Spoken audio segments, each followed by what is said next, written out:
Welcome back and thank you for staying with us on Daybreak Extra. Let's start by taking a look at the front page of the Daily Trust newspaper this morning. The major story here is about questions. It says questions over Tinubu's 4 budgets. The writers are talking about running multiple appropriation laws abnormal. That's according to the budget. It is the first in history, according to the CSOs. Tinubu responding to IMF dictates. That's according to Falana, a strong one there. Falana is saying that Tinubu is being controlled or responding is working according to what the IMF's direction is, and that has been some sort of concerns for experts, economic experts, analysts in the country, talking about how this everything affects the country, and this is something that should not even be done on that one. So basically these are the top question matters affecting the country at this point, which is the budget matters in the country. If you want to get details of that and how the president is having 4 budgets, then you can pick the Daily Trust newspaper and check out page 7. Away from the major story, presidential jet, Nigerian government to buy foreclosed aircraft from German bank. That you find the story on page 3. How POS operators render bank ATMs redundant. You find this story on pages 4 and 6. Wage payments based on state capacity unacceptable. That's according to Labour. Labour is talking about what the state government are saying that they should be, but not even the state government. I think we had a caller making that suggestion, saying some states are not as wealthy, do not generate the IGR like other states. Some states are way much bigger than others. So the payments of salaries, the minimum wage should be different based on the state. But the labor union are saying, no, that will not work. It has to be the same. Everything has to go at the same time. Perhaps they've made their own, basic research before they came to this conclusion. But if you want to get the details on that and make your own decision, of course, you find that on page 11.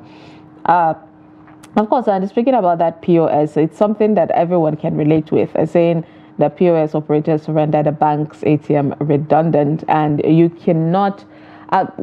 There've been a bit of discussions even here on Trust TV. We had a talk behind, of course, the scene about how now the bank ATMs don't have any cash in it. Like, it's like the bank have become so, even if we put the money, people don't come. So let's not put it. So people go to ATMs and don't even find money. And because people are so now in tune with the cashless policy, and someone would just be quicker to just go. When you go to purchase fuel, you tell them, okay, I'm going to send more money, and then you give me cash, or someone will go to the ATM than even, or rather the POS than even go to the ATMs of the banks.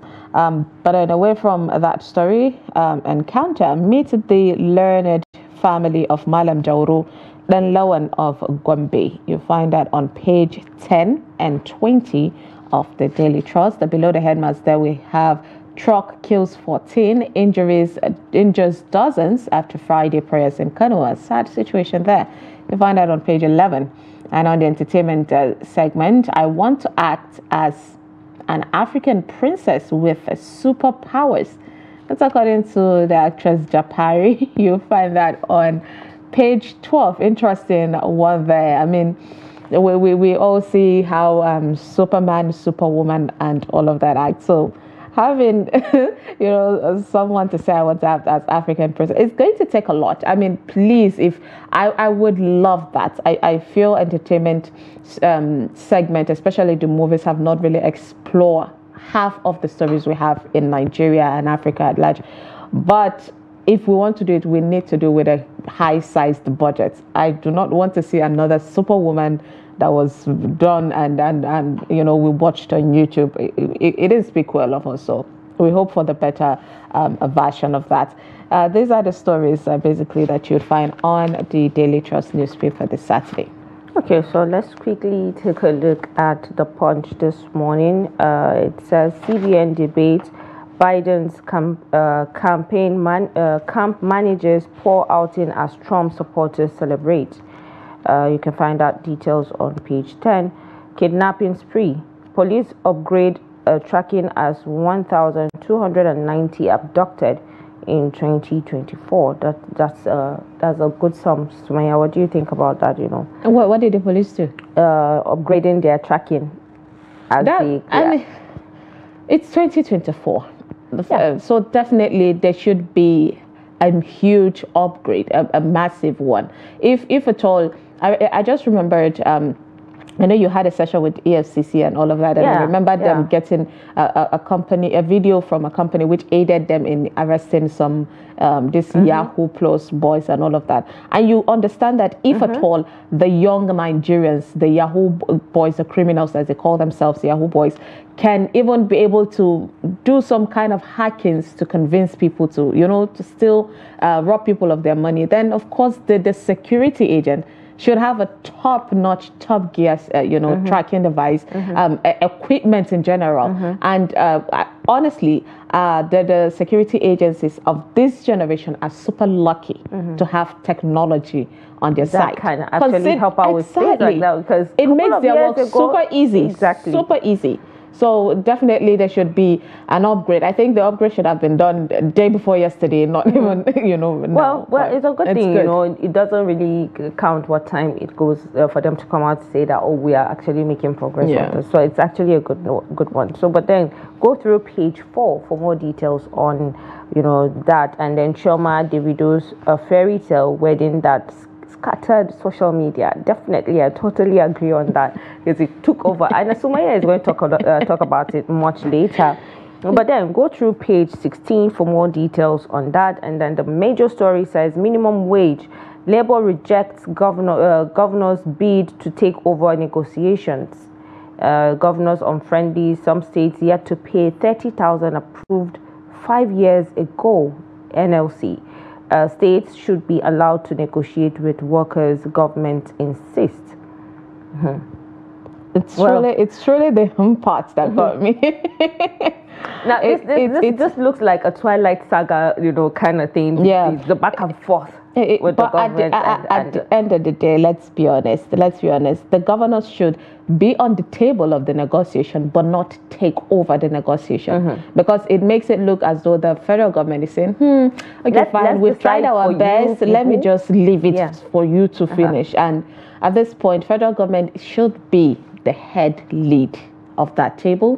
The governors should be involved. The employees, employers workers. Rather, yes, should be involved, and then the workers, of course. Yeah, the NLC is actually representing the workers. Yes, and so, we have in the tripartite a negotiation between all of them, all the heads, that needs to be there, but not the government taking over. Actually, of course, we this know. Is just our take. Based on what happened, the 2019 former President Muhammadu Buhari's passage of I think 29 or 30,000 minimum wage.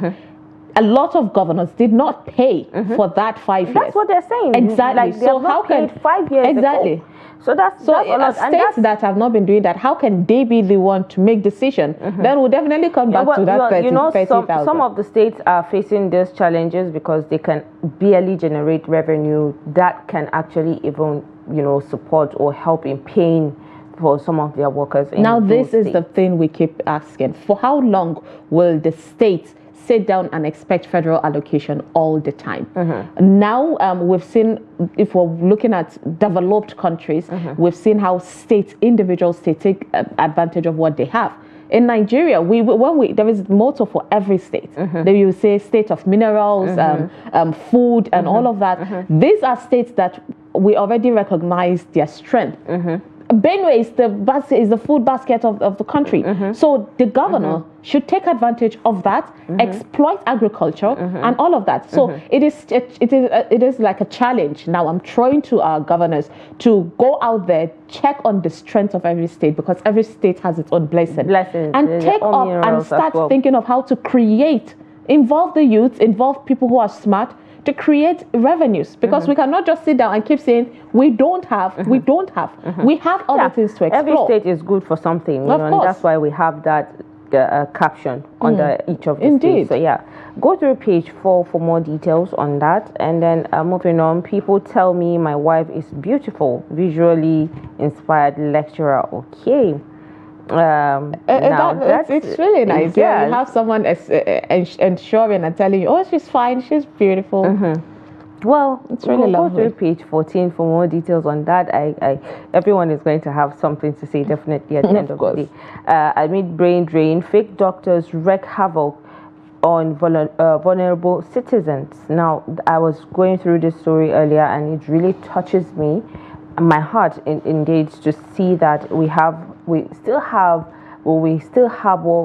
fake doctors in this country that by this time they are still yet to be caught, and they are wreaking a lot of havoc in the lives of people because of the turnout of brain drain and doctors leaving the country, to seek greener pastures in other countries where they feel they are being appreciated for what they come with. Yeah. So this is really sad, because a lot of people have been victims of this kind of meeting with fake doctors and prescribing fake drugs for ailments that they don't really know what it is and what have you. So this is. I had a conversation recently with someone, and he said there was a time he had an allergy. And he went to the hospital, and a nurse was quick to inject him while the allergy was really high, and God saved him. But then later on, a doctor came and said, no, you shouldn't have. At that time, when the allergies was at its peak, you should have given him pills and medication, just drugs instead. Then after it's calmed down, then you go with the injection. Because there are certain drugs that you hype up and exactly. So there are a lot of things that even the ones who are professionals, the ones who went through schools, who have everything, there are still some that lack experience. I don't know if it's the problem of the chain of passage. I think some people are not really keen on passing on their experience and knowledge to the ones below them. We know how these things works, Fatima. So sometimes it tends to affect, the passage of knowledge. But then we're talking about our doctors and doctors in other countries. Even we have to put it out there that even the Westerners, I've seen people in the USA also complain that their health sector is even not up to par of what they want. But then there is huge gap with Nigeria's medical system, and that is the most scary part. The gap is so wide that you realize that we are way behind in 2024, and it really breaks my heart, honestly. The fact that a lot of people, doctors don't hide. These are not Yahoo people that you cannot find anywhere. You see someone owning a clinic, a pharmacy in a community, and people patronize them, and you wonder why, for the longest time somebody would be stuck doing the wrong thing, and nobody is checking them, because we have people, but they are not willing to go ahead and check them. And you would be amazed that there is organizations for everything. There are organizations to check on professionalism and all of that on medical system and health sector, but then they're not really doing enough. So it really breaks my heart, and honestly the gap is too much. We just have to put it out there. We hope they take it up. The federal government will do something about it. We hope so, because just health is something you don't play with. We don't play with it, and just like there were some tests and examinations here and there for teachers, lecturers to see if they are actually carrying out what they're supposed to. I think this should also be done to some of the doctors for us to be able to know, who are real and who are not. Agreed. Because some you'll be wondering how they go as far as getting licensed to present themselves as doctors, and they get employed in these hospitals because they come with license to say, oh, I'm a professional doctor and what have you. And so anybody caught with it should get a massive punishment because you shouldn't play with people's lives. There should be jail time for all. You shouldn't play with so people's lives. Go through page 23 for more details on that. And then those criticizing me for not covering my head in Mecca are ignorant. Olua. Yes, certainly. Why will he cover his head? He's a man. It's not mandatory. Yeah. Oh, he's a man. He's a guy. I thought it would be a lady. No, it has to be a lady for someone. I mean, you can see the picture there. He has beards. Can't you see that he's a man? So why was he expected to cover his head? I don't really get it. Well, basically, if someone wants to get the context of it, traditional thing. Like I don't get it. Yeah. But then go through page 28 for more details. Naira rated worst performing currency in 2024. I didn't want to take this, but I had to because it's Naira. I wouldn't want Naira to be downgraded or looked down on like this. But then what needs to be said has to be said. So. It's rated the worst performing Naira currency in 2024. So Maya, I don't know what you think about this. Oh, what's that? Naira. Yeah. Rated worst performing currency in 2024. Do you agree with that? I don't have to agree. If I didn't take that, but I had to take it because it's saying that it is. Then yes, I don't know how much. I'm not a financial expert, but we have seen it even as Nigerians. We all know how, of course, the value of the dollar has has outweighed the Naira, and people that are even have other people in diaspora, people that deal with maybe exportation, importation businesses and all of that, you see a huge difference, and it's not even funny at all. It's not making sense. It's making life more difficult for an average Nigerian because I don't know how we can get out of letting dollar influence our Naira. It's breaking our hearts, and we've seen other countries make a huge move in order to have a value for their currency, which is we're talking about China, talking about Russia, countries like that. I mean, initially when the Naira scarcity, or should I say, it was during the 2023 elections that it went missing, or is it because they wanted to give Naira that value that it's supposed to have? But then it didn't work out that way. And so I wouldn't want to say it's a failed project, but I feel like it's going to work subsequently because everything needs time. We don't rush into making decisions or just going into projects without really sitting down to see how long will it take us for us to get this out there and get Naira to get the value that it deserves. So a dollar will crash, Naira will rise, and what have you. So I think a lot needs to be done. You don't. This is just generally, even with our own personal lives, there are certain things that you just don't rush into. Yeah, but the thing is, it's not like the Naira has always been like that, though. Yeah, that's what I'm saying. There are times that it has gone up. The Naira was so valuable. So some things, perhaps our policies, some things got us to this point. Are you not talking about the Sardaunas moment? And they need to reverse. Not even Sardaunas. We're not even going way back. Let's just look at 2022.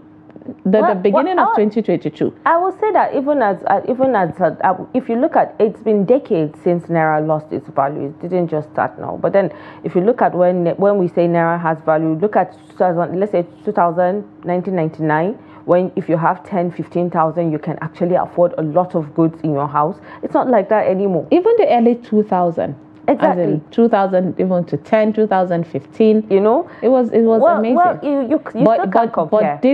But honestly, there was a time they said the Angola currency has lost its value, and it was really bad. We saw the Zimbabwe currency, where millions of Zimbabwe currency is equivalent to say some few dollars. So it's really scary, Fatih. This is not something we play with, especially for the Naira. Nigeria always boosts itself as the giant of Africa, a greatest economy, biggest economy. I mean, there is so much potential of us to surpass South Africa, which, of course, we know their development has way surpassed ours. But then something is wrong, and then it always starts with the currency. If our currency is bad, then we are in a deep hole. At this point, let's wait and hear what the netizens will say about this, and then let's see what happens afterwards. Because every day there's this competition between Naira and dollar and other currencies. So let's really breaks our heart. Yes, what happens? But at least we appreciate the fact that dollar has come down a bit. It wasn't like couple of months ago when everything is just high and high, even with the market. Has it come down? Well, I think it's like a dollar is like 1,400 or thereabout at least. It's going down gradually. It's a gradual process. It crashes today, it rises tomorrow. Yeah. So that's it for the Punch this morning. All right, let's take a look at the Guardian newspaper this morning. The major story on the Guardian is talking about Kano. It says, as in Kano, or the Sokoto rather, as in Kano, siege on traditional institution rages in Sokoto.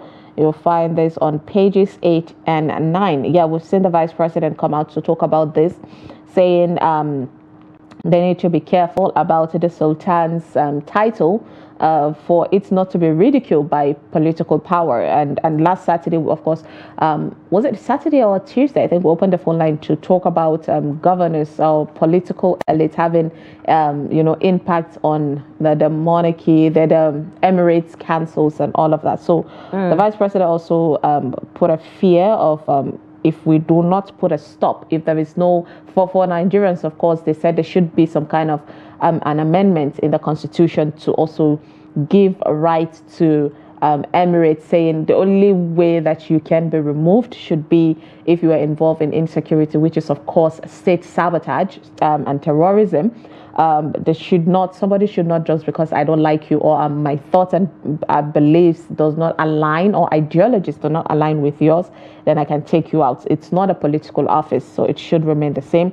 Well, there's that fear, of course, and this is why people are literally angry in Sokoto. If you want to get details of that, you can find that on pages 8 and 9 of the Guardian newspaper.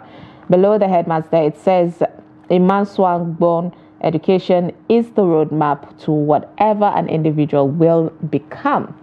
We had this conversation with someone earlier this week talking about how in the USA, it's skills. If you're skilled, even if you don't have education, they give you the opportunity. But in the UK, it's all on, your certificates. There is that thought that if you go through a process in life, you go through discipline, you go through different segments of learning something, then you come out more knowledgeable based on, technicalities, theory, and also practical. So yes, Nigeria, of course, is known to be colonized by the Britain. So we have that. Education is the brain. So you need to just have a basic, outline, a guidance of things to help you, navigate through life. Besides that, we see it will be unfair for anybody to blame Tinubu for current challenges. That's according to Moghalu.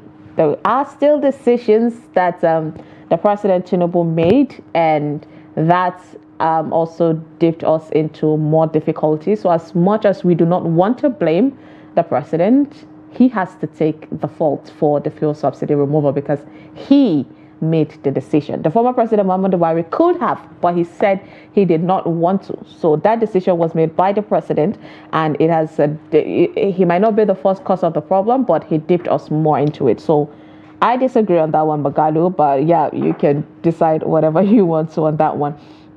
Below the headlines that we see, Nigeria will overcome present economic challenges, say Jonathan and Lokpobiri. You'll find that on page 2. Yes, hopefully we'll get to, of course, overcome these challenges because Nigeria has full potential, and we are pessimistic, or rather optimistic people and hopeful people, and we are willing. So we hope that our leaders give, room for that to happen. Governors cannot dictate what to pay as minimum wage, NLC declares. Kenya, the writing on the wall. That's the inside stuff. You find that story on what is happening in the Kenya. We know how the week long has been going, where there has been protest because there was increase in tax. Kenyans are angry, saying we already don't have enough and you want to take more from us. So they went out en masse to protest, and the first day was a massive turnout, which even got the president to actually address his people and say, okay, there was going to be a hold on the tax, not shelved, but a hold on it, and go through it again. And subsequently, the people were already outraged, and they were pushing for him to, leave office. but then some people are still going, and there's been some kind of rubber bullets and tear gas between the police and the protesters. But hopefully everything is calm now. And if you want details of that, of course, then you can find that on the Guardian newspaper. Now, these are the stories that you'd find. All right, so let's quickly take a look at the Nation this morning. Tinubu signs executive order to slash pharmaceutical prices. Yes, I think I love this already. So yeah, what do you think? Because yesterday we had a conversation on the cost of medications, especially in hospitals and pharmacies, where we are hoping that it's going to be a bit less. Yeah. But then it turns out to be that it's even more expensive outside than some of the hospitals. But what do you think about it now that they have slashed? I mean, it's a good thing. We know other countries also tend to have at least some kind of subsidy kind of situation, and basically this is what it is. There would be when there is some kind of reduction from this pharmaceutical, then if it affects Nigeria. So basically the government is giving some kind of subsidy to the pharmacists, pharmaceutical people. So we hope that literally they take advantage of this and be nicer to Nigerians, because we know sometimes there would be subsidy being paid, but then yet the people don't benefit from it. So we hope that they, of course, give Nigerians feel the impacts of this decision. Well, yeah, I actually like the fact that it's there's subsidy on that. At least they're slashing it, especially with the pharmacists. So go through page 6 for more details on that. 2023 budget extension targets 100% project execution. That's coming from the presidency. You can go through page 5 for more details. And then it says minimum wage. Yes, just like we read the other time in one of the front pages. Governors can't dictate what to pay, says NLC. Yes, this is, even though this is like a different angle to the whole minimum wage saga here and there, but then go through page 4 to see what the Nation is saying about that. And then sexual assault. Appeal court affirms Baba Ijesha's 5 years conviction. Well, it's high time. We see the results of sexual offenders, going to jail to serve their terms without any someone trying to get them out. So Maya, what do you think about it? This. I don't know if you remember the case of this Baba Ijesha. I'm trying that he to. raped. I think he, a young girl. yes, someone staying in his house. 2 years ago or so thereabout. Yeah, I can't remember. But I saw how different parties, while some are supporting him, others are pushing for his execution or punishment of execution rather. And yeah, I don't even know how that case ends. I don't know how that ends. Well, he's been convicted for 5 years, or it's on the front page of the Nation. You can go through page 1 or 3 thereabout to go through more details on that. Okay, so outrage over a senator's 2023 polls vote buying confession. Okay, so we're still getting stories. Yeah. Of course. From here and there, and it's all about the 2023 election still. This 2024, and we still get the feedback. thing is there are some things that people sometimes can get away with. If there is outrage that a senator bought because we know vote buying, of course it's a punishable offense when it comes to election matters.